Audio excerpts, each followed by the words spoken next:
ukienda kusuka kwa buku. What's up everybody, Msisi Media TV. Shout out kwa unatufuatilia kupitia mitandao ya kijamii Instagram, Facebook, YouTube, TikTok. Make sure umesubscribe, umelike na kucomment. Mimi naitwa Mjuja Alemo Kilimakiaro boy, and today I got my brother, a boy from New York City, living in Arusha. G hip hop. Wagwan. Yeah, wagwan. Long time bro, long time. Long time sana. Umepotea wapi? Maisha. G, kwa muda gani ulijifunza Kiswahili? Kiswahili? Yeah. Yani mara ya kwanza kuja Tanzania nimepata kitabu imenifundisha zile maneno 1, 2, 3. Habari nzuri. Kwa hiyo nimekuja na kama maneno 10 kichwani. Nimefika Dar es Salaam. Yeah. Kama nimekuambia interview ya kwanza wapi? Sinza. Yeah. Mori. Yeah. Mara ya kwanza. Yeah. Kabla kitambaa cheupe tunaongea siku zile za Maida Club. Yeah. Na imagine yani ndani ya wiki moja, wiki mbili, wiki tatu Kiswahili kinaanza ku flow. Because nitafanyaje, yani niko mtaani nataka kuongea na watu, napenda kuongea na watu. Yeah. Naweza kusema how are you, yani sio kila mtu atakuelewa. Hapana, yani what's up hata wagwana hata sometimes hawajui. So inabidi niseme vipi, mzuka, shwari, mishwanga kama kawa. Sio. Bwana, so mara ya kwanza umekuja Tanzania umesema kwa muda, ulikuja mwaka gani? Miaka 2013. 2013. Na nimekuja bora na vai leo. Hii ndio nguo yako ulipokuja ulikuwa unavaa? Nimekuja kufanya documentary ya Mwalimu Julius Kambarage Nyerere. 2000 na historia ya Tanzania. 2013. Swali yangu ilikuwa, how is history taught in a post-colonial nation? Yani kufundisha historia wakati wakoloni walikuwa wanaandika vile vitabu vya historia kwanza. Yeah. Nilikuwa na swali kusema itakwaje kama Watanzania wanaandika historia zao na 1960s, 70s na kuendelea, na ile story inakwaje? Yeah. Kwa ilikuwa swali nimekuja kujifunza about that. So mara yako ya kwanza kuja Tanzania ulikuja kwa sababu ya kuandika historia ya Mwalimu Nyerere? Kujifunza namna watu wanaandika historia za Tanzania, waandishi. Na ulifanikiwa kuandika? Ile documentary iko YouTube inaitwa Flags Are Merely Symbols. Bendera ni ishara tu, yani au sio? Yeah. So G, let's say sasa hivi unaishi Arusha. Arusha upo hapa Arusha kwa muda gani sasa hivi? Miaka 2 kamili hivi. Miaka 2 kamili. And Arusha movement zako wewe as G Metisha, unafanya sana hip hop sana. Na hebu tuambie kwa nini umeamua kupenda sana kufanya maisha yako hapa Arusha lakini sio Dar es Salaam kama ulivyosema? Da, umekaa kwa muda mrefu sana, ndio sehemu yako ya kwanza kufika. Kweli da, napapenda pia pwani, yani bahari, Mtiminazi, yani au sio, lakini Arusha nimekuja na imefanana sana na the Bronx, New York where I lived. Yani nilikuwa naishi Brooklyn, the Bronx, yani those cities of New York City. Kuna mijini mitano ndani ya mjini moja. Sana niko the Bronx, Brooklyn, Harlem, Manhattan, Queens, but Arusha vibe yake inafanana na New York. Vibe ya Arusha inafanana na New York. Kuanzia na utamaduni na lugha na mavazi ya mtaa, yani inafanana na New York. Kwa hiyo pia Fekeche yupo, tulikutana Bagamoyo miaka 5 iliyopita, na Fekeche amerudi Arusha. Na he's a A-Town city boy, yani anawakilisha underground hip hop for all of Arusha. So niko naye na nimekuja hapa kikazi ya kitalii mwaka jana, lakini when I was doing the documentary about G-Son, nimetoka kazini, nimeamua kufocus tu kwenye hip hop tu kwa sasa. Yani harakati zinaenda, bado natafuta pesa, yani unajua harakati zinaenda, bado natafuta pesa. Hivyo. So wewe umetoka nyumbani USA, New York kabisa, ukaja kuanza maisha ya Afrika. umetoka sehemu ambayo sisi wa Afrika tulikuwa tunaonaga kama ni sehemu sahihi ya kwenda kutafuta maisha. Wewe umetoka kule umekuja huko Afrika. Hebu tuambie kwa nini sasa mtu akimwangalia sasa hivi mzungu anatoka kwao anakuja Afrika kutafuta maisha? Hebu tuambie what the purpose of that? Nimeona yani huku wamenikaribisha na inafaa kufanya harakati zangu from the ground up yani. In New York maisha ni gharama na unaweza kupambana from the ground up, but pia huku somehow ilikuwa Arusha inairahisisha kazi zangu yani harakati zangu because kuna watu wengi wanapambana wanatafuta maisha and we didn't make it yet. Even me, I'm still coming up yani. So there's something nilipenda about Arusha tutafika wote pamoja niliona. Uliona hiyo teamwork tunasema. Leo umoja ni mwingi sana. Sasa ukiwa hapa Chuga hapa, ukiwa Afrika, ukiwa Tanzania, ni vyakula gani unapenda sana kutumia kula? Chakula? Yeah. Leo nimekula ndizi samaki hata. Ndizi samaki kitamu yani. Of course yani mara nyingi ni wali. Ubwabwa yani sema. Ugali mara kwa mara napiga. Mshikaki yani nyama choma. Vitu vyote yani napenda, hata juice fresh fruits yani zinaingia kwenye juice, matunda fresh yani. Tukamia baridi.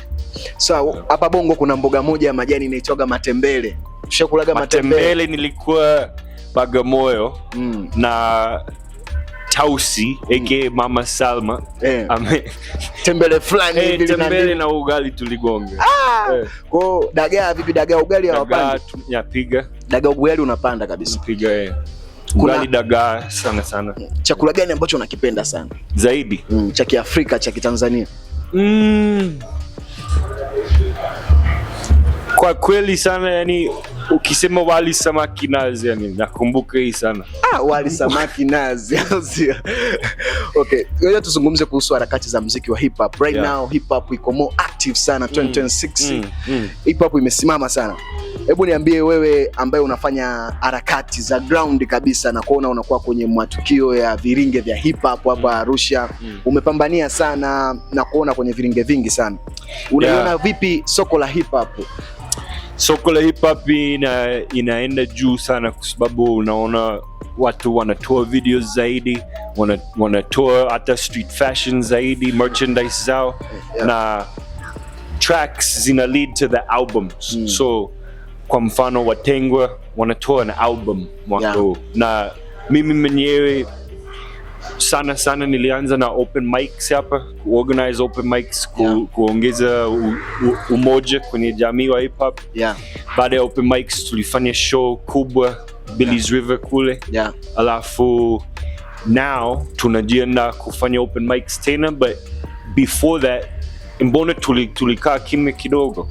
Ni kwa sababu tulikuwa kwenye studio sana. Mimi na Fekeche tuna album. Nitoa stories za Kichuga album. Wewe umerap mune ndani au umefanya? Acha basi. Yani stories za Kichuga umerap. Hivyo boom bap, listen to the plan. Urithi is a legacy, I hope you understand. Stories za Maskani, hadi stories za Kichuga. Jimatisha Fekeche, you know it's beat kubwa.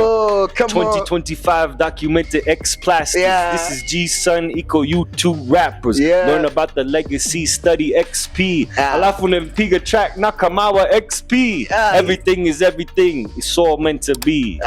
Zumona. Nice. Album yani kweo nipo sana na Udani wapo, The Blacklist wapo, Tejo Clan wapo, Tanya Posh, Fedo, Pengo, watu kibao yani. So that album ni muhimu kuwakilisha Arusha, Chuga hip hop na maisha hapa. Tunaongea kuhusu lugha Kichuga, of course it's called Kichuga. Kuna track inaitwa Mavazi ya Mtaa. Kuna track inaitwa Tangu Kitambo. Tunawakilisha Chuga. Kuna interludes moja inaitwa Mji wa hip hop. Tumeelewa, it's all about ile mada ya Chuga hip hop. Nakubali sana utamaduni wake. Hiyo ni kitu kikubwa sana. Na pia samani nimalizie ile jibu. Pia kuna mixtape tumefanya Fekeche inaitwa The Birth of Fekeche. Zile nyimbo ya zamani amefanya za zamani, na tumejumlisha, na sio kuweka tu. Kazi yangu sana ni kupanga na kuweka gundi katika ma tracks nini. So that album, ile mixtape iko YouTube, The Birth of Fekeche. Pia kuna Best of Udani Gang inakuja, Best of Waladi Family, Best of Tejo Clan, all of those ziko njiani. But all of that ni hatua muhimu sana kwa sababu tunataka kuwa inspiration kwa the industry na wasanii wenzetu, like toa album au mixtape, sio track moja tu. Album ina maana yake. So this is kind of harakati tuna shift from tracks to the album, from open mics to shows, everything, unajua. Nice movement sana. Hapa Tanzania kuna malegendary ambao wamefound muziki wa hip hop. Kuna JCB, kuna Jeno, Sugu. Kuna Afande Sele, kuna Prof Jeezy. Unamjua Professor J kumbe? Noma. Unamjua kabisa Professor J? Namjua, yani sijakutana naye lakini tunajuana through the connections yani. So sasa hebu nataka kujua ni maproducer gani ambao unawajua wa Tanzania, ma legendary, let's say P-Funk, Majani, Master J. P-Funk alikuwepo na DX. DX. Kwenye Noise, Das, Knowledge. Pia na High Smoke yuko na Matengwa. Pia na toa shout out kubwa kwa Fekeche man, yani nakwambie jamani, the Tanzanian DJ Premier, yani tuseme. Producer ambaye anakuja vibaya sana. Fekeche ni moja kati ya producer ambao wanafanya muziki mzuri sana wa hip hop, especially when it comes to boom bap. Ni mbaya sana. Tuzungumze kidogo kuhusiana na wewe hapo. Umeshaishi Tanzania, umeshaishi Uganda, sio? Ni moja kati ya nchi za East Africa ambazo umeziishi. Kuna tofauti gani kati ya maisha ya Uganda na maisha ya Tanzania? Kweli, yani nilienda kule mara ya kwanza baada ya kuishi Tanzania kwa miezi 3 na niliona kumbe ni Afrika Mashariki. Kuna vitu vinafanana. Ugali wanasema ni posho, lakini ni ugali kwa mfano. Na ndizi wanakula, sisi tunakulaga hapa Tanzania. Kule wanaweza kuvaa shanga na sisi tunavaa, lakini wanaongea lugha zao, yani kikabila ni kitu kikubwa kidogo kule Uganda kuliko Tanzania. Sio kuliko, lakini ni kitu kubwa. Wanaongea lugha zao na kila kabila wana chakula chake, yani chao sijui kwenye kabila. Na Kiswahili sio popular sana, ni English zaidi. Alafu Luganda inafuata English, and then Swahili labda au kikabila. Kwa kule nilikuwa naongea Japadola. Unajua kuongea Japadola? Itienedi ati maber. Yani unaniacha huko ji. And then Ateso is another language. Kiganda na, yani kule huwezi kuishi na lugha moja kama hapa Kiswahili tunaishi nayo. Mona. Alafu pia kule wanapenda dancehall na reggae zaidi, na hapa ni hip hop na dancehall zaidi. Yani unajua hip hop ndio na dancehall genge ipo, lakini Uganda sana ni ile reggae and dancehall kwenye clubs. Ukienda out huko bongo utasikiliza singeli, utasikiliza hip hop, utasikiliza bongo flavor, R&B. So let's talk about Metisha. Metisha brand. So vipi imefikia hapo? Ni brand inahusiana na utengenezaji wa mavazi, fashion, naona na mabegi. Movement za Metisha brand yake ni streetwear brand. Tumefika sehemu mbali kwa sababu watu wanakubali, na Metisha ni kitu kwa watu wengi. Yani ni movement ya hip hop. Ukipenda hip hop unapenda Metisha, ukipenda Metisha unapenda hip hop, yani au rasta, yani zile values ya amani na upendo. Lakini tunawakilisha street fashion, original designs. Tunatumia denim ya mtumba hapa na batik. So kuna ujumbe mbili ndani ya ile design. Denim ya mtumba ni kulinda mazingira, batik ni kuwakilisha wasanii wa Tanzania. Umeona? Kwa hiyo ni vitu original tunafanya, na the whole dream mwanzoni ni kufanya street fashion that will lead to events. So now tunafanya, we do albums, open mics, videos, yani sio nguo tu. Nguo ndio maana tulisema ni movement. Na shout out Scooby askari wa miguu. Si unajua alikuwepo tangu mwanzo. Tangu mwanzo. Huyu ni Matisha askari wa miguu, na Matisha basically ni kitu kimoja. Na alafu shout out Sana Maisha hapa Msimarangi. These guys are big pushers of the movement, yani na vipaji vyao yani. Okay. G, wewe ni umecheza basketball. Hebu niambie umecheza basketball mpaka level gani, na timu yako kubwa ni ipi ya basketball pale NBA? Mimi tangu nilikuwa mtoto nacheza basket, yani nilicheza hadi chuo kabisa. In high school was a state champion, captain, undefeated. Undefeated. No losses in the season yani. 23-0. Tumeshindwa mara 0. Tumeshinda mara 23. Tumeshindwa mara 0. Kwa hiyo nilikuwa Okeswa kule Monduli. Tunacheza tena. Nilikuwa nacheza pia in Uganda, but past few years to be honest na miss the game bro. Kwa focus sana kwenye hip hop, but taka kurudi kwenye wanjani kule Ngarenaro basket kwa mfano, and basket yani ni very similar culture with hip hop. Yeah. Yes. Basket na hip hop ni culture moja sana. So Arusha sisi tunatakiwa tuwe na timu yetu ya basket. Dawa na timu yao inaitwa Da City. But inafanya vizuri sana. Kina Hashim. Hashim Sabit brother, much respect sana kwake. Wamefanya vizuri sana kwenye BLL. Wameingia hadi kota Nairobi. Wamekiwasha sana. Scooby alikuwepo. Scooby alikuwepo. Sasa si Arusha tunatakiwa tuwe na timu yetu ya basket. Tunataka tufanye nini ili tuwe na timu ambayo italeta ushindani na sisi tutakuwa active, kwa sababu tuna ile culture ya hip hop. Kwa basket ni rahisi kuingia. Ni rahisi sana. Ni mchezo ambao sasa hivi NBA wameusababisha uwe active kwa sababu wamekuja Afrika. Ligi ya BLL inafanya vizuri sana, watu wamewekeza.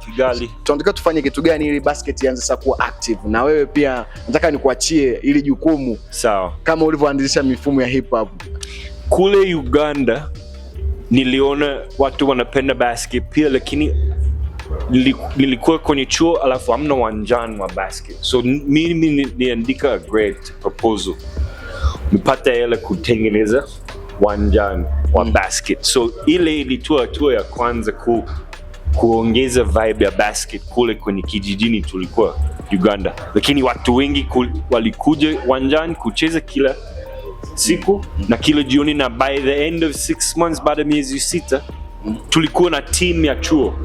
So mi naona kujibu tunahitaji zaidi wanjani wa basket hapa Arusha, kama 5 zaidi kwa mfano, au hata tukisema ni moja, but there's no even a league. Sijaona mwaka huu, mwaka jana, mwaka juzi nilikuwa Okeswa walikuwa wanaitwa OG, the playoffs starting, Joe mjini cheza mpira, chukua hii jersey, nilicheza. But sijui kama kuna league hata, au I'm out of the loop kabisa, but it needs wanjan, referees trained. A trained group of referees ni muhimu sana. Bila referees kena and the refs hawajui ku control the game, inaharibu the context.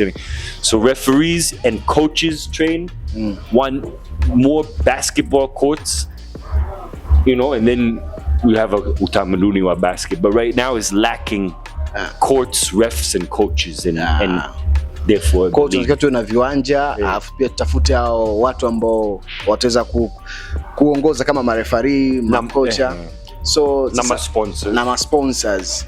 Na basket ni mchezo ambao unaingiliana sana na hip hop, itakuwa kitu kikubwa sana. Tukiwa na game, imagine we have a show pia. Nice sana. So hebu wakati tunaendelea kumaliza, tuna dakika chache sana. Umefanya documentary ya X-Plasters, G-San pamoja na Father Nelly. Hebu niambie, wakati unaifanya ile documentary uliona kitu gani ambacho kilikusukuma, na the impact baada ya hiyo documentary? Kweli shukran, kweli ile documentary is baraka kubwa, yani ni baraka kubwa kwa sababu XP ni kundi of a legendary group. one of the originals yani. Kundi wa Arusha, unaweza kusema X-Plasters, unaweza kusema Watengwa, wote walikuwepo yani. Alafu G-Sun kafa mwaka jana, rest in peace. And then nimeongea na Jay Sugu Chaka wa Watengwa, Mama C, nimewaambia yani nadhani naweza kufanya documentary kwa sababu hii hadithi inabidi aishi kama kichwanza watu ambao wanajua tu, inabidi iwe kwenye historia, document and archive. So there was an amazing collection of archival footage. J4 amepiga, was the manager wa XP, amepiga, amenitumia ile link, and then nikasema okay, now mzizi ipo ya documentary, footage ipo ya zamani, kwa hiyo now naweza kufanya interviews ya leo then zina mix. So ile documentary niliingia, nimepambana nayo, nimeacha kila kitu kingine kwa sababu nikasema nani atafanya kama mimi sifanyi, labda mtu, lakini sijaona mtu mimi nahitaji kufanya. So I did that. Na it's 54 minutes, nice length, haizidi sali moja, 54 minutes, lakini ina hadithi kibao na ukiangalia tu unajifunza na huwezi kusahau historia ya for sure. Nikupe maua yako yani, documentary iko very creative yani, imesimama yani, editing hizo pictures zilikuwa zinapishana yani, unaona something yani, unaona kama zile documentaries unazonaga za hip hop za New York, za USA. Asante kweli, editing imesimama sana kweli. Editing nina zaidi ya miaka 15 experience editing Adobe Premiere. Nilianza na Final Cut 7, Final Cut 7, then Final Cut X, then Adobe Premiere yani. So that's a passion and a skill. It's kind of like building a collage. You take different bits of sound and image yani, and you unazijumlisha, and then there's a meaning that comes from it. So yes, but lakini nilikuwa nasoma sana zile hip hop documentaries kupata the inspiration. Also that nice sana. So na maswali matatu ya mwisho. La kwanza serious sana, tunatakiwa tufanye nini sisi hapa Tanzania, kwa sababu umekaa USA hip hop ndo misingi imetokea kule. Tunatakiwa tufanye nini sasa hivi Tanzania ili game ya hip hop iwe more commercial, iwe market, iweze kujiuza, wasanii wa hip hop wasiweze kulalamika hip hop hailipi. Tunatakiwa tufanye nini? Foundation gani labda ambazo kule wamezifanya sisi tunaweza tukazifanya, angalau ikatusababisha wasanii wetu wa hip hop ila kidogo waanze kuiona? Sawa, kwanza ni kwa wasanii ni kuorganize tracks and making an album. I think that's one thing, because kule in the US in the 90s, 80s, 90s MCs au kundi, ukitaka kuwa maarufu unahitaji kuja na album, sio nyimbo moja tu. So hii ni kitu cha kwanza. Then kujua royalties na connections za streaming services, kupata hela yako wakiplay kwenye Spotify, Audiomack, Boomplay nini, unaweza kupata pesa yako, inabidi usign up, lakini usajili kwanza kwenye jinsi ya kufanya hivyo. Alafu kuongea, we need more open mics and shows always. So tunapanga Ezmetisha na Beat Kubwa, tunapanga some shows very soon. Alafu pia ukiongea kuhusu the industry, record labels ziko wapi? Record label kwa zinatakiwa ili game ya hip hop isimame, kuwe na record label nyingi za hip hop ambazo zina promote muziki wa hip hop. Na msanii akiwa na record label anajua okay, nitapata promotion fulani na cover art fulani na merchandise fulani labda, alafu nitapata show fulani na video yangu itaenda YouTube. Alafu we need much more connection na sijui imani au trust kutoka ma sponsors, watu wa biashara kutuamini kwamba toa pesa, weka tu pesa kwa sisi kujiandaa shows yetu, wasanii watoke na hela yake au yani hela yao baada ya show. Sisi ni wasanii, hatuna pesa, sisi ni utamaduni, lakini tunahitaji watu wa biashara kutucheck, kutuamini kwamba wakitoa 500,000, wakitoa 1,500,000, tutaweka kila kitu kwenye spot yake na show itawaka, kwa sababu tunajua tunafanyaje. Kwa tukifanya hivyo vitu game sponsor akituamini, tukawa na record labels za kutosha za hip hop, ukiwa na show nyingi sana za hip hop, itasababisha game iwe active sana, wasanii tuweze kuzalisha wasanii wengi sana. Naona tunaweza kusema these are these tangible things, yani vitu vinaonekana. And then kama vipo industry itakuwa sana. Sasa freestyle, we ni hip hop. Freestyle ni moja kati ya kitu kikubwa sana yani kwenye hip hop. Yani msanii wa hip hop asipokuwa anajua ku freestyle, watu wanaweza wakasema huyu jamaa hajui. Hawezi ku. Hebu niambie, unaweza ukaniambia what is freestyle? Freestyle is just free rhymes from the top of the head or the top of the mind. You can spit it like this and represent the 9 elements of hip hop. They with me all the time. Stay getting knowledge, infuse it in my rhymes. Mona, is a freestyle. Ni kutoka mazingira, kutoka ulimwengu, na pia kutoa ujumbe wako. Na kujina burudani, entertainment pia. Na pia inatoa stress. Wewe unaamini kwamba msanii wa hip hop asipojua freestyle hajui hip hop? Yani bado ni sawa, sio lazima.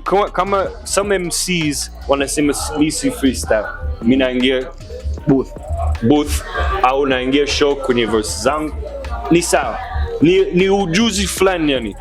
Kwa sio kwamba ni kosa msanii wa hip hop asipojua freestyle. Siwezi kumlalimika. Kama hawezi freestyle. Ni kitu cha kawaida sana. Story yako yoyote ambao toka uanze kuishi hapa Tanzania, kizanga, mkosi au heka yoyote ambao ulishaikutana nayo ambao hutoka usahau? Sema. Mbona hujaelewa? Okay.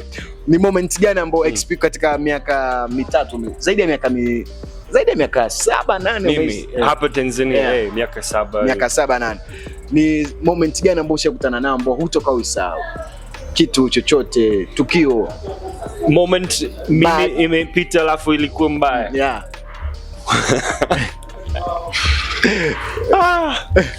Sometimes yani mtu anaweza kusema how are you, alafu kama siko kwenye mood nasikia kama ananidis sasa. Alafu ananisalimie tu, alafu mimi acho ushamba, alafu anasema nani ni mshamba? Alafu tunapata ugomvi, alafu ni kibaya yani, najua labda alikuwa anaisalimie tu, lakini nimesema mbona unanidis na ile lugha yani, kile lugha yani how are you, vipi sasa, acho ushamba, ni full lelana yani. Yani mtu akikusalimia how are you unaona kama anakuchora mzungu, uongo. Okay, kuna ile mtu akikuona kwamba ni mzungu anajua una pesa. Hivi hiyo kitu namwambia sina gari, sina nyumba. Kwa unakutana na hiyo challenge kwamba mtu akikujua ni mzungu anakujua una hela. Anapigwa vizinga ukware sana. Namwambia kwanza nimeshakuwa mbongo, hadi nimeshakuwa Charlie Wara. Kwa hiyo at least labda unaweza kusema mlami, lakini mzungu inanikera kwa sababu naona mzungu ni mtalii, amekuja kutalii kuona wanyama, tembo, twiga. Mimi nimekuja kupiga hip hop, napanda daladala yani, na mwambie konda nina jero hapa. Kwa hiyo kumwona unampaka kwa konda, acha wewe. Unamwambia nina jero hapa, nina gym pega riff, tunafanyaje? Unamwambia unajempa, tufanyaje? Lakini base ya mafuta imepanda siku hizi. Jero ni ngumu sana kupata lift. Wewe unapigaga ukware makonda, jini hatari sana. Hebu niambie sasa, challenge yako unakutana kwenye pieces za kibongo wakati unazi approach, unajua wewe ni mlami, umeshasema tusikuite mzungu. Mademu wa kibongo hawakusumbuagi. Una tame tu yani, unajua jinsi ya kudeal nao au na wao yani, umeelewa? Sometimes usumbufu, mtu anaweza kusema naomba 10,000 nataka umeme. Alafu mimi nasema mimi kwenye nyumbani kwangu nimeweka kaki tu. Wewe nataka Msimbazi. Au unamwambia yani samani leo na kusalimia yani, unambembeleza alafu mambo inaenda. Shout out yani. Mademu wa kibongo anaweza kukuambia nataka 10,000 ya umeme, afu kwako una kaki tu unashangaa. Na kaki tu nimeweka jana, nimeongeza umeme jana, nimeweka kaki. Na yeye anataka 10,000. Kwa kuchuni au chunuaje? Unampigie tu baby, yani samani leo au sio? Lakini huwezi kumsema sina kitu. Sometimes inabidi umsupport kidogo. Kila mtu anahitaji kitu au sio? Sasa wanawake wa Kibongo wanapenda sana kusuka kucha. Hizi issues labda akienda kusuka kwa buku ni fresh tu, ile style ya natural. Ile issue ya kusuka kwa 50 yani issue ya kusuka kwa 50 utaki. Jino nataka suka tu kinacho buku la kusuka zaidi. Bora zaidi. Utaki 50 buku inatosha natural. Hayo mambo yataki. Sasa wadada mnamsikia G. Bwana, kwa experience yako wewe, wanawake wa Kitanzania wamebarikiwa nini? Roho, sura, namwambiaga chura, yani shape, au sio? Lakini mapisa kwa chura vibe, yani vibe ya amani na upendo. Kiswahili ni lugha kizuri au hivyo. Kwa umebarikiwa sana sana. Na unamwambia nini ambaye kijana ambaye sasa hivi amekaa anawaza aende Ulaya akatafute maisha, wakati tunamalizia interview, wakati wewe umetoka Marekani umekuja kutafuta maisha hapa? Nasema yani kama wanataka kwenda Ulaya, naomba hata mimi nauli, tutaenda wote, lakini harakati zangu ziko hapa Chuga. Au sio? Tunaishi hapa. Au unataka kijana aende nchi za nje, labda Ulaya, Marekani? Akitaka kwenda ni fresh, pambana kutafuta nauli. And then nipeleke hata mimi, tutaenda wote. Au sio? Mimi naishi hapa Arusha. Ji bwana, nimefurahi sana, tumekuwa na moment nzuri sana, tumezungumza vitu vingi sana. For sure I really respect you kwa kile unachokifanya kwenye industry ya hip hop. Unafanya vitu vikubwa sana, unaonyesha kile ulichonacho, ulichotoka nacho huko kwenu USA. Umekuja ukishow hapo hapa Arusha, hapa Tanzania, hapa Afrika. Respect sana, na kitu kikubwa zaidi nakwambie, keep moving, keep doing my brother. Unajua you made that proud my brother. Unajua sana kubali sana Metisha, najua itakuja kuwa brand kubwa sana. Na sisi kama Msisi TV tunataka kukuambia kwamba we wish you all the best. Shukrani. Interview ilikuwa ya kibabe sana. Mimi naitwa Mjuja Ale Mo Kilmakiar boy, a man himself from the highest speaker of Africa. Kamera nipo na my brother Lily Wise. G hip hop.